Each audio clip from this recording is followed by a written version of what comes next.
इकडे तोंड करून आले. हे बघ, आज आपण शिकणार आहोत विभाजक काढणी. विभाजक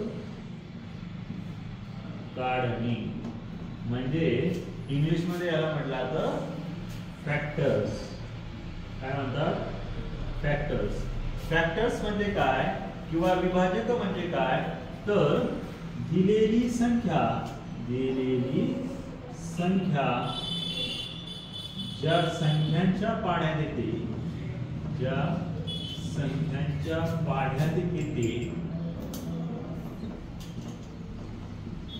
त्या सर्व संख्यांना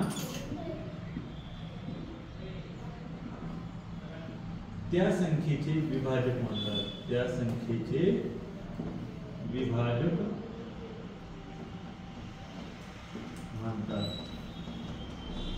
किंवा तू असंही म्हणू शकते की गुणाकाराच्या स्वरूपात आपल्याला ज्या संख्या लिहिता येतात त्यांना काय म्हणायचं? विभाजक. आरोही तू तुझं लिहून काढ. काय म्हणायचं? गुणाकाराच्या स्वरूपात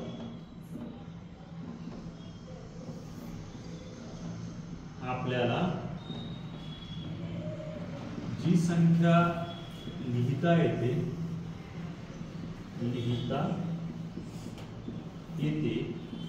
त्यांना विभाजक म्हणतात. उदाहरणार्थ एकदम सोपं उदाहरण आहे 8. 8 चे विभाजक काढायचे म्हणजे काय करायचं तर हा 8 जो आहे तो कोणत्या संख्यांच्या गुणाकाराच्या स्वरूपात येतो ते लिहायचं. बरोबर. मग आपण जर 8 बघितला तर 8 येतो. 8 गुणिले 1 केलं तर 8 येतो का? येतो. बर 8. त्यानंतर बघ 2 गुणिले 4 केलं तरी 8 येतो का नाही? येतो का नाही? त्यानंतर अजून अशी कुठली संख्या आहे की तिचा गुणाकार केला 8 येतो? तर नाही. आहे का? नाही. म्हणजे 8 चे विभाजक आपल्याला लिहायचे असतील तर आपण काय लिहिणार?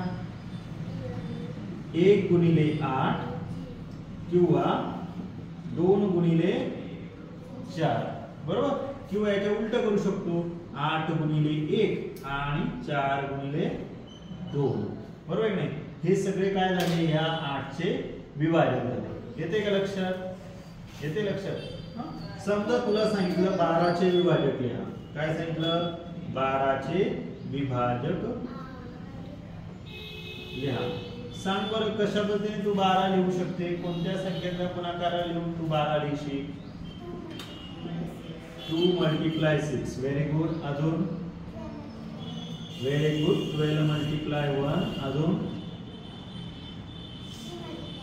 Very good. 3 × 4 किंवा 3 गुणिले 4. हे झाले आपले 12 चे विभाजक. काही अवघड आहे का? जमेल तुला करायला? देऊ तुला सोडवायला? बरं आधी हे लिहून घे आणि मग आपण पुढची गोष्टी